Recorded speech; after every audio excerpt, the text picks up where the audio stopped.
Thank you sir. इसमें क्या है? Okay okay. अरे शर्मा जी जी ये क्या? मेरे पिताजी कहते थे जिसका ग्लास खाली उसका जग खाली। हेलो सुनो, सर को ड्रिंक सर्व करो। थैंक यू मासी जी, थैंक यू। Enjoy yourself. या और बताओ कैसे चल रहा है काम? Mansi happy birthday. Thank you. अच्छा ये बताओ मानसी, आज तुम कितने साल की होगी? देखो मेरे पिताजी कहते थे कि औरत से उसकी उम्र और आदमी से उसकी नहीं पूछी जाती। Enjoy yourself. अरे मानसी, अरे मैडम केक काटना है या नहीं? कमाल के होस्ट हो तुम दोनों पति पत्नी। और ये अर्नव कहाँ है? एक्चुअली बस वो स्टडी रूम में कुछ अर्जेंट काम कर रहे हैं, उसे ख़त्म करते ही वो बस आते ही होंगे। Enjoy yourself.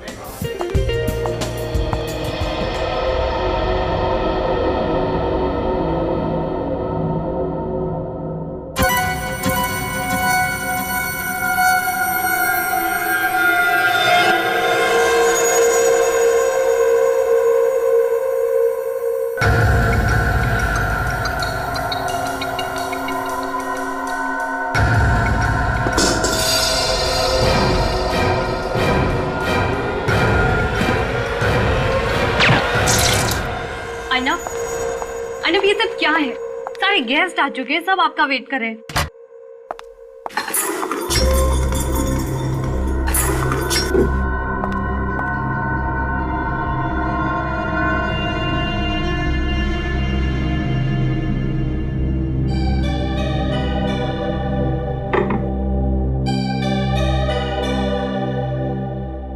अर्नव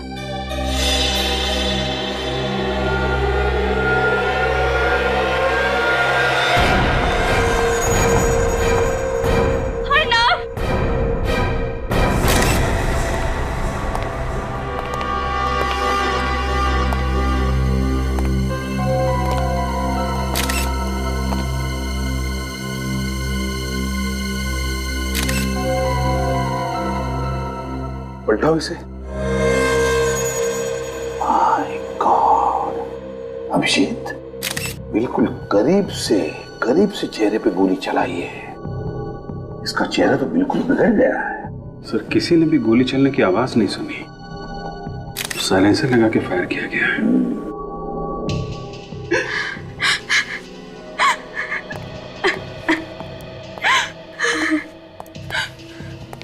मानसी देखो, हमें भी बहुत दुख है तुम्हारे पति की मौत का, लेकिन अगर खूनी तक पहुंचना है तो हमें तुम्हें कुछ सवाल पूछने होंगे और तुम्हें जवाब देना पड़ेगा। क्या तुम जवाब दे पाओगी? जी सर। अच्छा मानसी बताओ, कौन कर सकता है ये? किसी पर शक है तुम्हें? नहीं सर, यहाँ तो सब अपने। अच्छा क्या अर्नव की किसी के साथ कोई दुश्मनी थी? नहीं सर, उसकी किसी से कोई दुश्मनी नहीं थी। अच्छा जब सब लोग हॉल में थे तो अर्नव यहाँ क्या कर रहे थे? वो मेरे साथ पार्टी में बाहर ही थे, पर अचानक उन्हें कुछ काम याद आ गया और वो यहाँ आ गए। क्या अर्नव इस कमरे में अकेले ही आया था या उसके साथ कोई और भी था, या फिर कोई अर्नव से पहले या अर्नव के बाद में कोई इस कमरे में आया था? कुछ मालूम है तुम्हें? वो तो अकेले ही आए थे, बस मैं उन्हें ढूंढते ढूंढते ही आ गई और मैंने अचानक देखा कि सर। हाँ फ्रेडी, ये देखिए सर, जूतों की निशान यहाँ भी है और यहाँ भी है। हाँ मतलब खून इस खिड़की से अंदर आया है। हाँ यहीं से आया है, लेकिन अगर यहाँ से आया है तो फिर सिक्योरिटी गार्ड ने तो देखा होगा उसे। फ्रेडी, सिक्योरिटी गार्ड को लेकर आओ। Yes sir.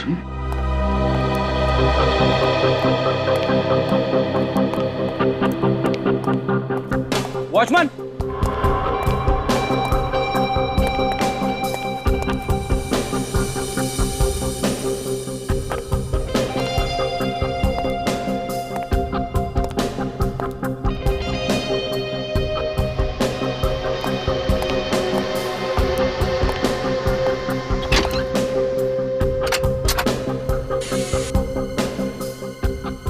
सर, हाँ। तिजोरी खुली हुई है, चाबी लगी हुई है, अंदर कुछ कैश नहीं है और अंदर सिर्फ ये कपड़े जैसी कोई चीज है। क्या है ये? अरे ये तो पेंटिंग है अभिजीत, ये देखो, फटी हुई पेंटिंग। बड़ी अजीब बात है, तिजोरी खाली और उसमें सिर्फ एक फटी हुई पेंटिंग। चक्कर क्या है? मन से एक बात बताओ, क्या तुम लोग अपनी तिजोरी में कुछ रखते नहीं थे क्या? नहीं सर, तिजोरी में तो हमेशा पैसे रहते हैं और चाबी भी अर्नव के पास रहती थी। ये खून पैसों के लिए तो नहीं किया है? हो सकता है। अच्छा, इस पेंटिंग को देखो, क्या तुम इस पेंटिंग को पहचानती हो? नहीं सर, पर इस तरह की पेंटिंग खरीदना और बेचना अर्नव का बिजनेस था। अर्नव का बिजनेस था पेंटिंग्स खरीदना और बेचना? तो फिर ये पेंटिंग फटी हुई क्यों है? इस बारे में तो मुझे कुछ नहीं पता सर। सर, ये मोबाइल बाहर पड़ा हुआ था। सर, ये फोन तो अर्नव का है। अर्नव का? देखो जरा। सलाम साहब। बताओ, क्या पार्टी में से किसी को भागते जाते हुए देखा? नहीं साहब, मैं तो सारा दिन गेट पे ही था। अच्छा, कोई दूसरा रास्ता यहाँ से बाहर जाने का? नहीं साहब, दूसरा तो कोई रास्ता नहीं है यहाँ से बाहर जाने का। ठीक है, जाओ। अगर कोई दूसरा रास्ता नहीं है तो इसका मतलब है ये खूनी यहाँ से भागा नहीं है, बंगले के अंदर ही है, मेहमानों में घुल मिल गया है। बाहर जाओ और एक एक मेहमान की अच्छी तरह से तलाशी लो, देखो कुछ मिलता है क्या।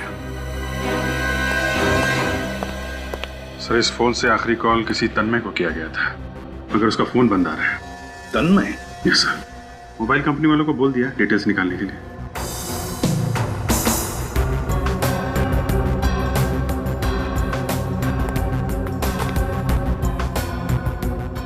मन से एक बात बताओ, क्या तुम किसी तन्मय को जानती हो? नहीं सर, ये नाम तो मैंने पहली बार सुना है। अच्छा, क्या पार्टी में से कोई बीच में बाहर गया था या कोई बाहर जाके वापस आया, कुछ मालूम है तुम्हें?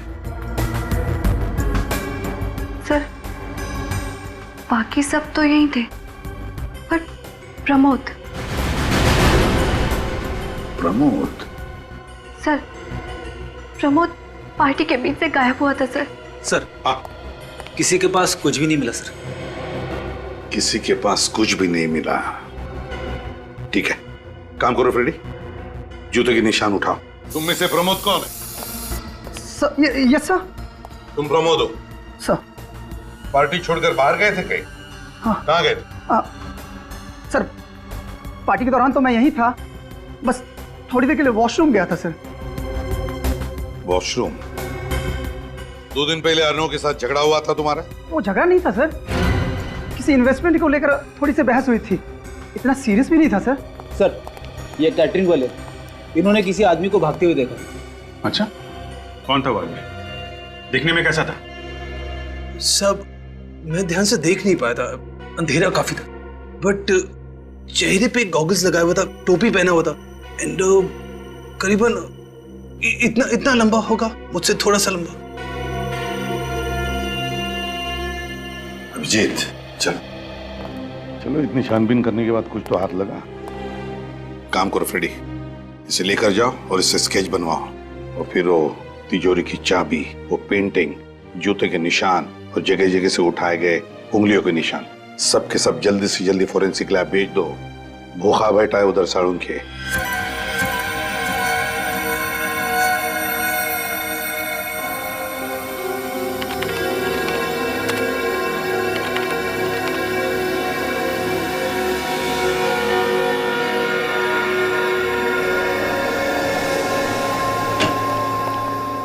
सबको एक दिन मिट्टी में मिलकर के ऊपर ही जाना है सालुक है, इसलिए मिट्टी चेक कर। ऊपर पापी लोगों को जगह नहीं है, साड़ के तू यहीं पे बता दे। अबे चिढ़ता क्यों है? तू पापी नहीं है।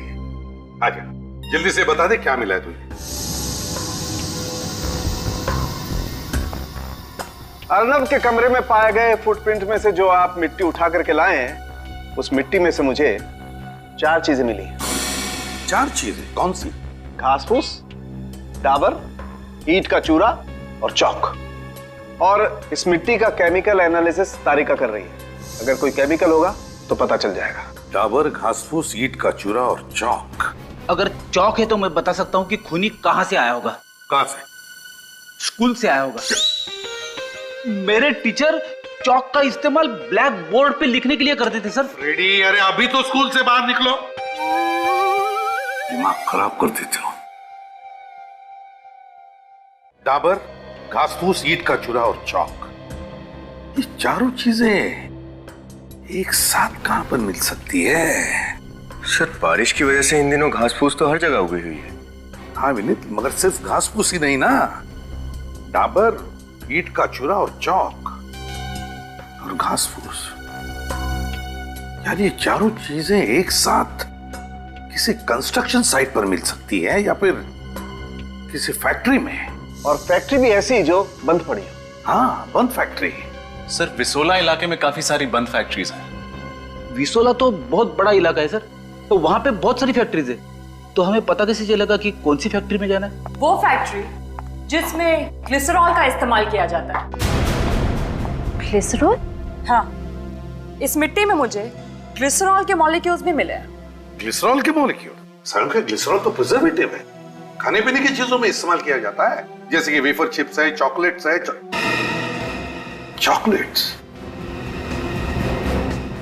चॉकलेट्स और विसोला। विसोला में चॉकलेट्स की फैक्ट्रीज हैं। यस सर, उनमें से 4-5 फैक्ट्रीज बंद भी पड़ी। सचिन, विसोला जा और पता लगा। और इस तन्मय के बारे में क्या पता चला? सर उसका मोबाइल अभी बंद ही है। तन्मय को क्या लगता है मोबाइल बंद रखने से सीआईडी वालों को पता नहीं चलेगा कि वो कहां पर है? उसके घर परिवार दोस्तों से पता लगा उसके बारे में। पूरी कुंडली निकालो इस तन्मय की, पूरी कुंडली। Yes sir. और वो फटी हुई पेंटिंग किसी आर्ट एक्सपर्ट को दिखा। हो ना हो ये पेंटिंग ही हमें उस खूनी तक पहुंचाएगी।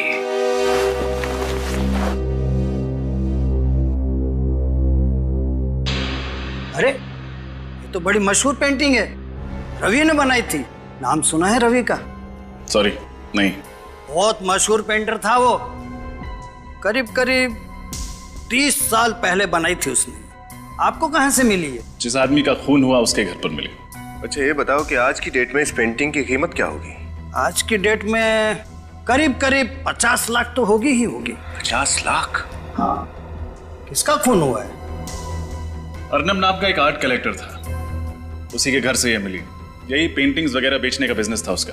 अरे पेंटिंग बेचने खरीदने वाले को तो करीब करीब सबको ही मैं जानता हूँ, लेकिन ये अर्नब नाम का तो कभी मैंने सुना ही नहीं। अच्छा एक बात बताओ, जब इस तरह की इतनी महंगी पेंटिंग बेची या खरीदी जाती है तो सबको पता चल जाता होगा? हाँ ऑफ कोर्स। तो आप बता सकते हैं कि आखिरी बार ये पेंटिंग किसने खरीदी थी? ये पेंटिंग मेरा ख्याल है कोई नरेंद्र नाम के आदमी को बेची थी। बहुत पैसे वाला है, लंदन में रहता है। तो फिर ये पेंटिंग यहाँ इंडिया में कैसे आई? यही तो मुझे भी ताज्जुब हो रहा है कि ये पेंटिंग इंडिया में, और वो भी अर्नब नाम के आदमी के घर में कैसे आई? हो सकता है अर्नब ने ये पेंटिंग चुरा ली हो। चुराने का कोई फायदा नहीं, ये पेंटिंग तो नकली है। हाँ नकली पेंटिंग? हाँ। मतलब अर्नब नकली पेंटिंग्स बेचता था? हाँ सर, जरूर उसने किसी को ये नकली पेंटिंग बेची होगी और बदला लेने के चक्कर में उसने अर्नब का खून कर दिया। हाँ विनीत, सबसे पहले ये पता करना होगा कि अर्नब ने ये नकली पेंटिंग बेची किसको थी। सचिन, पिछले चॉकलेट फैक्ट्री का मालिक क्या नाम है उसका? Mister Raghav sir. सर ये राघव के बारे में हमने सब कुछ पता कर लिया, सारी जानकारी मिल गई है सर। सर ये राघव का कोई भी कनेक्शन नहीं है अर्नब से।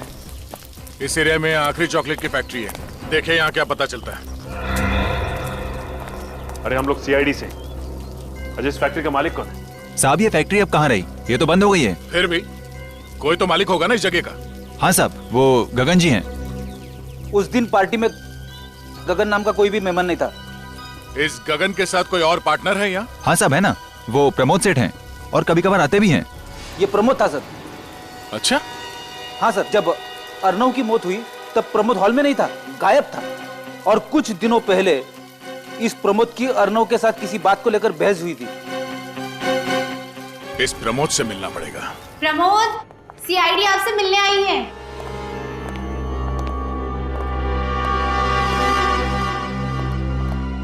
हमें आपसे कुछ पूछना है। देखिए, मुझे जो बताना था मैंने बता दिया है। आप लोग बार बार मुझे परेशान क्यों कर रहे हैं? सीआईडी किसी को परेशान नहीं करती, परेशानी का हल निकालती है। जो कुछ आपसे पूछा जाए चुपचाप सीधे सीधे उसके जवाब दीजिए मिस्टर प्रमोद, समझे? पूछिए। फ्रेडी, घर की तलाशी लो। ओके। 1 मिनट, मैंने आपसे कहा हमारे काम में दखल अंदाजी मत कीजिए, वरना आप वाकई परेशानी में पड़ सकते हैं। वैसे प्रमोद जी, आप कह रहे थे कि आप पहले वॉशरूम में गए, उसके बाद वहां से चलकर हॉल में आए जहां पे पार्टी चल रही थी। मतलब आप स्टडी रूम में गए नहीं, है ना? नहीं। पक्का? पक्का। तो फिर आपके फुटप्रिंट्स स्टडी रूम में कैसे पाए गए? फुटप्रिंट्स? हाँ, फुटप्रिंट्स, पैरों के निशान स्टडी रूम में कैसे? सर, कमरे में से ये गन और ब्रीफकेस मिली है, और ब्रीफकेस में से पैसे। क्या कहना मिस्टर प्रमोद, क्या है ये सब? सर, मैं मानता हूं कि मैंने झूठ बोला। मैं वॉशरूम का बहाना करके अर्नब के स्टडी रूम तक गया था सर। मतलब आपको पहले से ही पता था कि अर्नब स्टडी रूम में? नहीं सर, मैं जब हॉल की तरफ जा रहा था तो खिड़की में मैंने अर्नब को देखा। और उसी खिड़की से तुम अंदर घुसे, उसे गोली मार दी और फिर चुपचाप वहां से बाहर निकल गए, क्यों? नहीं सर, मैंने अर्नब को नहीं मारा सर। तो फिर क्या करने गए थे उसके कमरे में तुम? हाँ? मैं तो ये पूछने गया था सर कि मुझे उसने नकली पेंटिंग क्यों बेची। तो उसने क्या कहा? जवाब ही नहीं था सर उसके पास, फ्रॉड कहीं का। उसके बाद मैंने उससे अपने पैसे मांग लिए सर। और उसने पैसे देने से इनकार कर दिया, है ना? हाँ सर, मैंने उससे धमकाया, पुलिस में जाने की बात की, कोर्ट में केस करने की बात कही, तब जाकर सर वो ढीला पड़ा। फिर उसने मुझे पैसे दिए और मैंने पेंटिंग वहीं फाड़ कर फेंक दिया सर, ताकि वो किसी और को धोखा ना दे सके। और फिर उसी खिड़की से तुम बाहर आए, बैग को जाके गाड़ी में रखा और पार्टी में आके शामिल हो गए। हाँ सर, मैंने अर्नब को नहीं मारा सर। मुझे मेरे पैसे मिल गए, मैं अर्नब को क्यों मारूंगा सर? इस अर्नब ने किसी और के साथ भी ऐसा ही फ्रॉड किया था? हाँ सर, फ्रॉड किया होगा, वो तो फ्रॉड ही था। और हाँ, जब मैं अर्नब के स्टडी रूम में घुस रहा था तो मैंने उसको फोन पर किसी से बात करते हुए सुना। तुम जानती नहीं हो मैं कौन हूं। मैं चाहूं तो तुम्हें किसी भी वक्त बर्बाद कर सकता हूं। इससे भलाई इसी में है कि तुम मुझे ब्लैकमेल करना बंद कर दो, समझी तुम? तुम्हारी कही हुई बात सच निकली तो तुम बच भी सकते हो, अगर झूठ है तो तुम्हें सीआईडी से कोई नहीं बचा सकता। सचिन, रिवॉल्वर को बैलिस्टिक में भेज दो। सर। अमिर, क्या रिपोर्ट है बैलिस्टिक का? सर, अर्नव को जो गोली लगी है वो प्रमोद की गन से नहीं चली। अच्छा सर, हो सकता है खूनी कोई और हो जो प्रमोद के कमरे से बाहर जाने के बाद कमरे के अंदर गया, उसने अर्नब को मारा और फिर पार्टी में शामिल हो गया। पार्टी में जो गेस्ट आए थे उनकी सारी डिटेल्स तो मंगवाए हैं ना? Yes sir. सर, किसी पर शक की कोई गुंजाइश नहीं है सिवाय तन्मय के। तन्मय ही खटक रहा है मुझे। इस तन्मय के मोबाइल फोन से उसके घर का पता चला? हाँ सर, मोबाइल कंपनी ने जो एड्रेस दिया था हम वहाँ गए भी थे, लेकिन वहाँ तन्मय नाम का कोई आदमी नहीं रहता। गलत है, चालाकी कर रहा है। वो केटरिंग वाला लड़का भी कह रहा था ना कि उसने किसी को वहां से भागते हुए देखा। सर, कहीं ये आदमी तन्मय तो नहीं? ये तन्मय ही है, तन्मय ही है। वो ऐसे होगा कि जिस तरह से अर्नब ने प्रमोद को नकली पेंटिंग बेचकर फंसा दिया, उसी तरह से उसने तन्मय को भी नकली पेंटिंग बेचा। लेकिन जब प्रमोद को पता चला तो प्रमोद ने अपने पैसे उससे वापस लिए।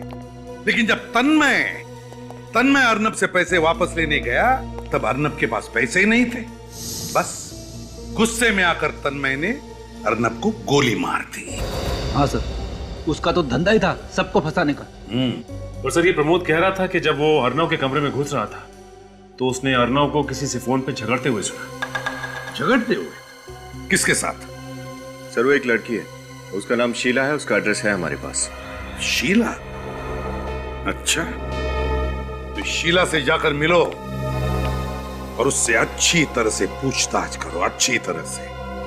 ये शीला ही हमें बताएगी कि ये तन्मय है कौन। शीला, शीला, शीला, शीला, सर,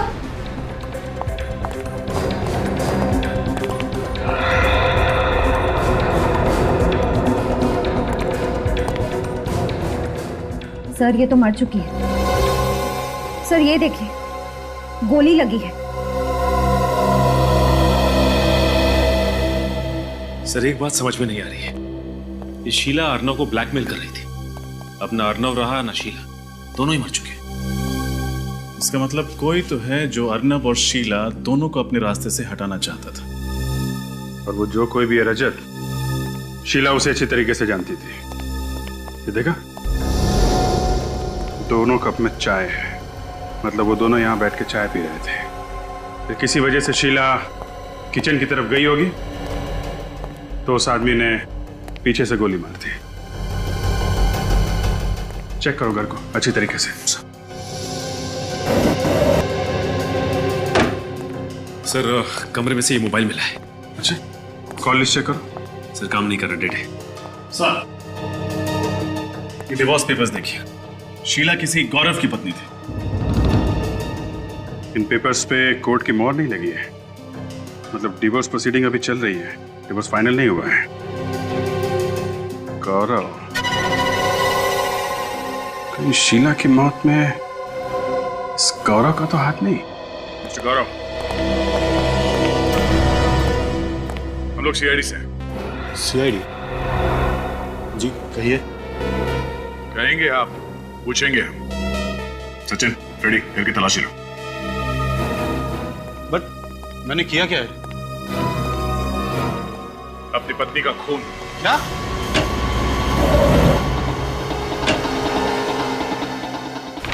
आपको लगता है कि शीला का खून मैंने किया है तो आप अपना समय बर्बाद कर रहे हैं। हमारा समय बर्बाद होने की चिंता आप मत कीजिए, आपकी जिंदगी बर्बाद ना हो जाए आप उसकी चिंता कीजिए।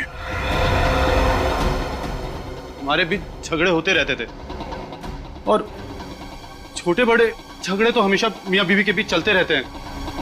छोटे छोटे नहीं, बड़े बड़े झगड़े होते तो तुम दोनों के बीच में, तभी तो डिवोर्स लेने वाले थे। जी? क्या मैं डिवोर्स का कारण जान सकता हूं? उसका कारण ये है, ये देखिए sir.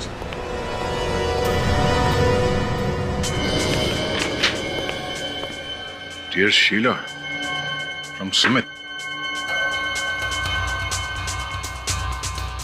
Love letters, love cards, ये सब क्या है गौरव जी?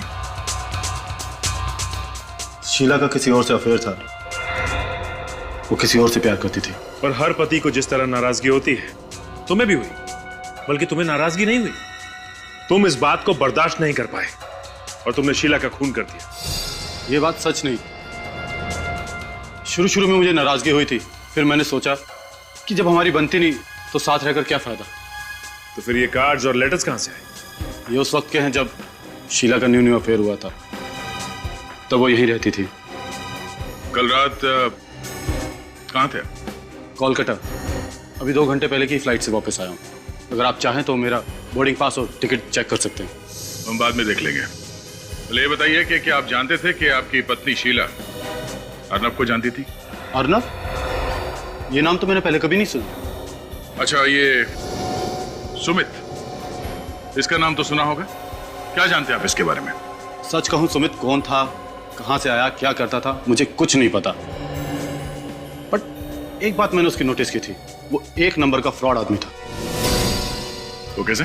सर, शीला से हमेशा झूठे झूठे वादे करता था कि हम अमेरिका में सेटल हो जाएंगे, अमेरिका में मेरा बिजनेस है, ये वो वगैरह वगैरह। बट मुझे कभी यकीन नहीं होता था। अमेरिका तो छोड़िए सर, उसके पास तो अमृतसर तक जाने के पैसे नहीं होते थे। वो तो शीला से हमेशा पैसे उधार लेता था।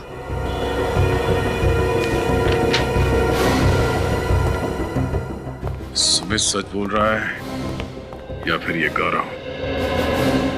ये तो सुमित से पूछताछ करने के बाद ही पता चलेगा।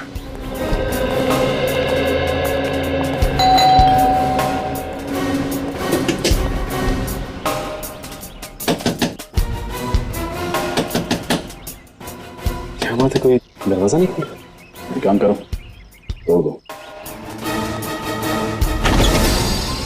Yes,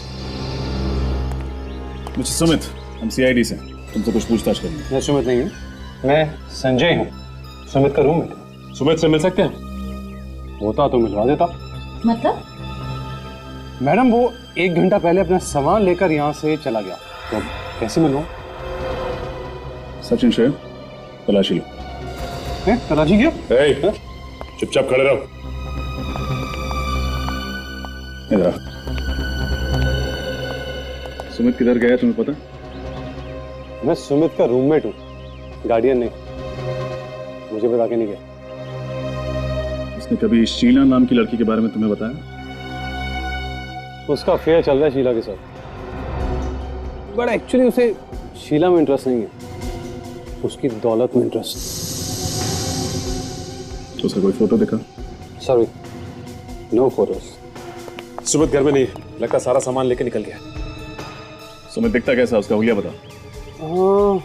Sumit average height, mostly वो क्लीन शेवन रहता है, अच्छे बच्चे की तरह। उसके छोटे छोटे ब्राउन बाल हैं और गले पर एक गहरा निशान है। ऐसे सर, फॉरेंसिक रिपोर्ट के मुताबिक शीला को जो गोली मारी गई वो .35 कैलिबर की है। क्या? शीला को .35 कैलिबर की गोली मारी गई? शीला को .35 कैलिबर की गोली और अर्नब को .45 कैलिबर की, तो क्या इन दोनों के खून दो अलग अलग गन से हुए हैं? सर हो सकता है दोनों के कातिल ही अलग अलग हो। रजत, ये भी तो हो सकता है कि कातिल एक और गन्स अलग अलग हो। बहुत बड़ा कंफ्यूजन है सर। एक तरफ अर्नब शीला को धमका रहा है कि वो उसे कंफ्यूज। रेडी, एक मिनट जरा सोच ले दो। शीला के टेलीफोन की डिटेल जांचिए। हाँ सर, आखिर में शीला ने सुमित से बात की थी, पर सर चौंका देने वाली बात यह है कि सुमित का नंबर और तन्मय का नंबर एक ही है। मतलब सुमित और तन्मय एक ही आदमी है? ऐसा कैसे हो सकता है? अर्नव के घर पे केटरर ने जो तन्मय का हुलिया बताया था और सुमित के दोस्त ने जो सुमित का हुलिया बताया था, दोनों में जमीन आसमान का अंतर है। ये अर्नव और शीला के बीच में क्या कनेक्शन हो सकता है? सवाल तो बहुत है विनीत, लेकिन इसका जवाब वो तन्मय ही दे सकता है। तन्मय। सर एक और बात, पिछले 24 घंटों में शीला को 15 कॉल किए गए, विजय नाम के किसी आदमी ने। पिछले 24 घंटों में शीला को 15 कॉल्स किए किसी विजय नाम के आदमी ने। तो फिर इस विजय का पता लगा, उठा उसे। हो सकता है ये तन्मय का तीसरा रूप हो।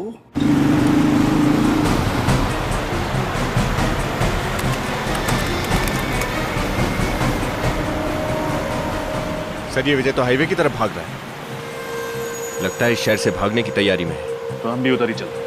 एक बार वो शहर से बाहर भाग गया तो उसे पकड़ पाना मुश्किल होगा। सर, मुझे लगता है कि ये विजय और तन्मय एक ही आदमी है और दूसरे फोन से ऑपरेट कर रहा है। एसीपी साहब भी यही कह रहे हैं।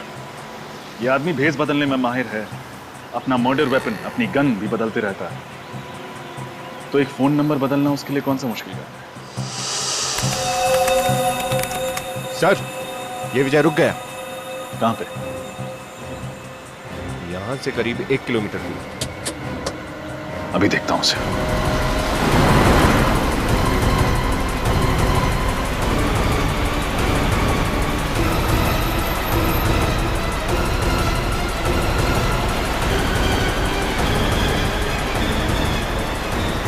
हो रही गाड़ी।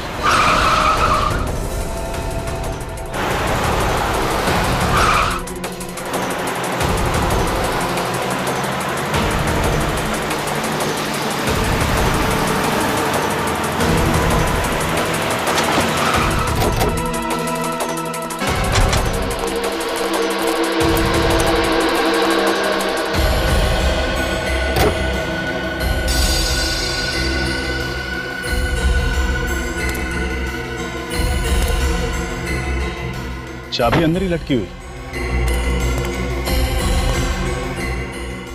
कोई आदमी नहीं।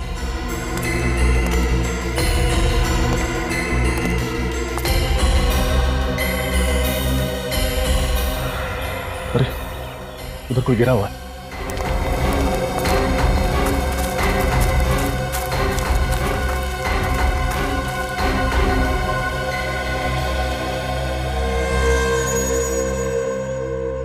गोली लगी है सर।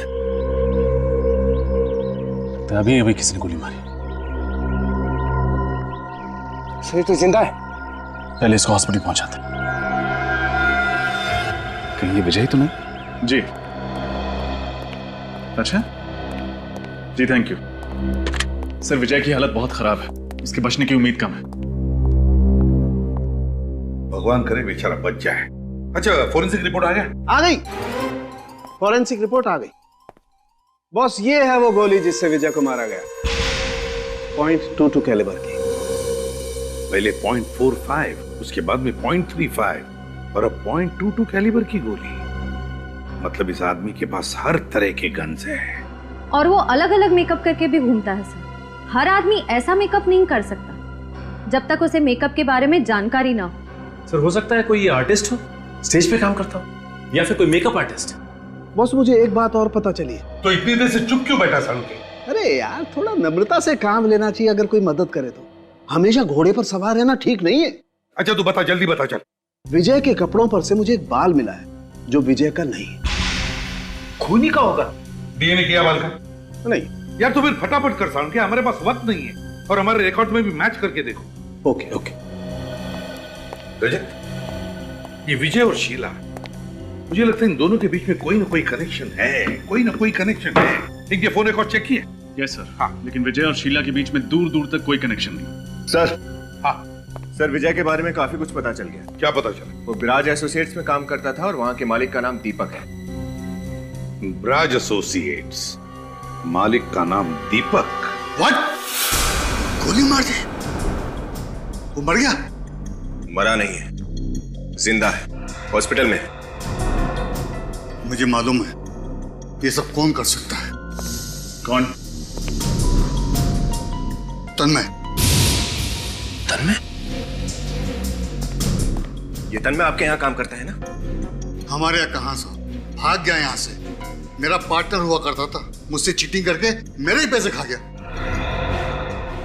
तन्मय ने पैसे आपके खाए, ये विजय कहां से बीच में आ गया? उसकी क्या दुश्मनी थी तन्मय से? सर मैंने विजय को तन्मय के पीछे लगाया था, पैसों की वसूली करने के लिए। अच्छा ये बताइए, विजय शीला को कैसे जानता था? सर इसी बीच उसने अपना नाम बदलकर तन्मय से सुमित कर लिया और विजय को पता चल गया कि शीला से उसका अफेयर चल रहा है, बस तब से उसे जानता होगा। सर सच सच बताइए दीपक जी, बात क्या है? सर विजय ने शीला को फोन करके बताया कि ये सुमित नहीं, असल में तन्मय है। तन्मय दिखता कैसा है? मैं आपको उसका फोटो दिखाता हूँ सर। ये रहा सर। ये तन्मय है। एसीपी सर को फौरन इन्फॉर्म करना पड़ेगा। तन्मय की फोटो तो हमारे हाथ लगी, लेकिन उसके बारे में और कोई जानकारी मिली? नहीं सर, अब तक कोई जानकारी नहीं। सर हाँ, ये देखिए उस बहरूपीय तन्मय का एक और रूप। सर ये तो सुमित के रूममेट संजय की तरह दिख रहा है। एक मिनट, ये कोई सुमित का रूममेट संजय नहीं, ये तन्मय है, तन्मय। एक काम करो, इसका स्किन कलर थोड़ा डार्क करो।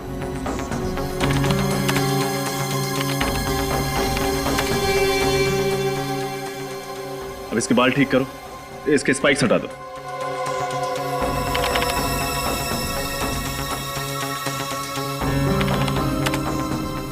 हाँ, इसकी आईब्रोज थोड़ी मोटी। अब इसको एक मूंछ दे दो। ये देखिए सर, अब ये हूबहू अर्नब की पार्टी की केटरिंग वाला लग रहा। हाँ, तो इसका मतलब जब पार्टी में मर्डर हुआ उस वक्त तन्मय पार्टी में मौजूद था। हाँ, पार्टी में ही था।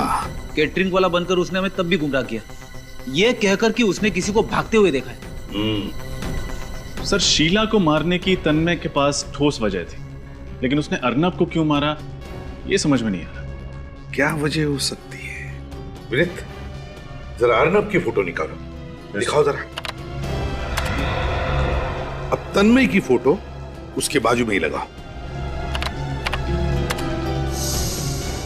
अब सब लोग ध्यान से देखो इन दोनों फोटो को, देखो क्या दिखता है।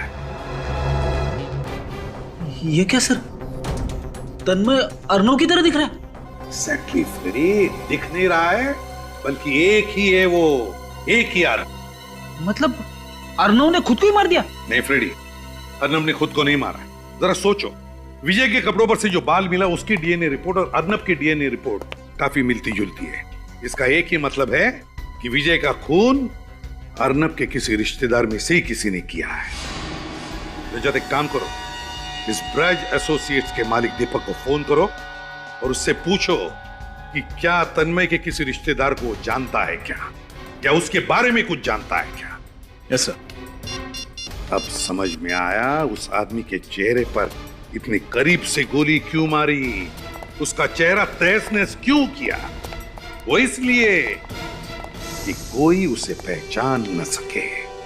सर, हाँ, दीपक का कहना है कि तन्मय का एक चचेरा भाई है राहुल, जो बिल्कुल उसकी तरह दिखता है, वही कद, वही नाक नक्शा। ओह, अब आया सारा खेल समझ में। राहुल तन्मय की तरह दिखता है, तो तन्मय ने राहुल को अर्नब बना दिया और उसे मार डाला ताकि लोगों को लगे कि अर्नब मर गया है, और अब खुद तन्मय राहुल बनकर आजाद घूम रहा है। अच्छा, ये दीपक राहुल का पता जानता है? यस सर, वो राहुल का पता जानता है, क्योंकि 1 साल पहले राहुल उसी की ऑफिस में नौकरी करता था। बस फिर देर किस बात की, उठाओ इस अर्नब उर्फ तन्मय को और पहना दो हथकड़ियां।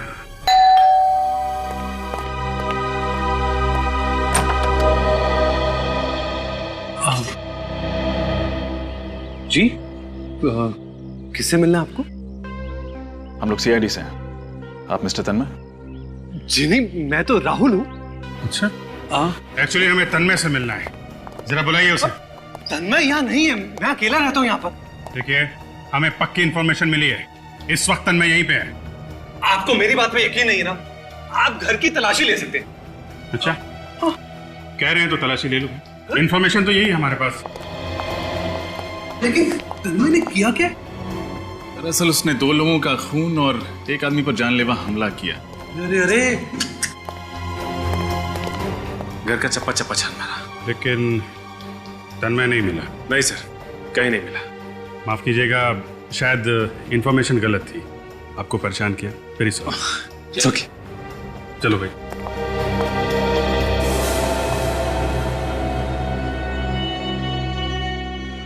लगते तो यही है। हाँ सर, बुरा मत मानिएगा, कहीं आप ही तन्मय तो नहीं है? ये आप क्या कह रहे हैं? आपकी शक्ल तन्मय से काफी मिलती जुलती है। वो एक्चुअली हम लोग कजन है ना, तो अच्छा, आपको अगर मेरी बात पे यकीन नहीं है तो ये लीजिए, मेरा ड्राइविंग लाइसेंस चेक कर लीजिए, या मेरा पैन कार्ड या पासपोर्ट। आप चाहे तो मेरा डीएनए टेस्ट करा सकते हैं। नहीं, उसकी कोई जरूरत नहीं है। एक्चुअली आपकी शक्ल बिल्कुल मिल रही थी, इसलिए सॉरी आपको डिस्टर्ब किया, वेरी सॉरी। है ओके।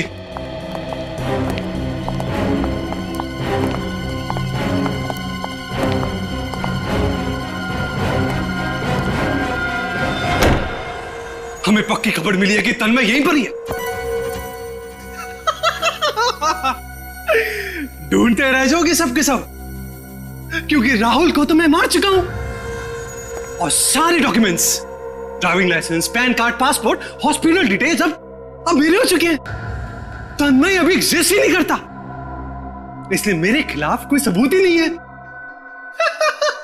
और कोई मेरा कुछ भी नहीं बिगाड़ सकता।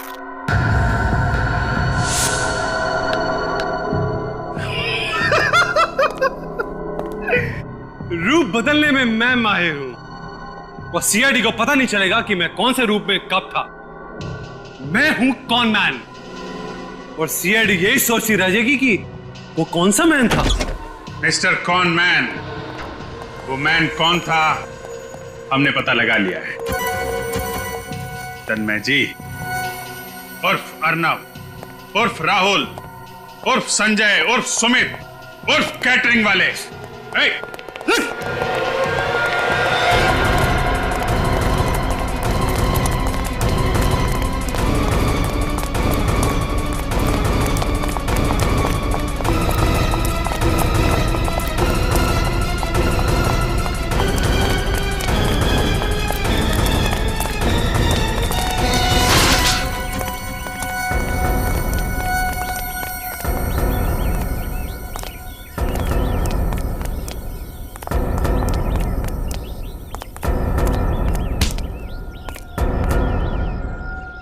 बहुत भाग लिया।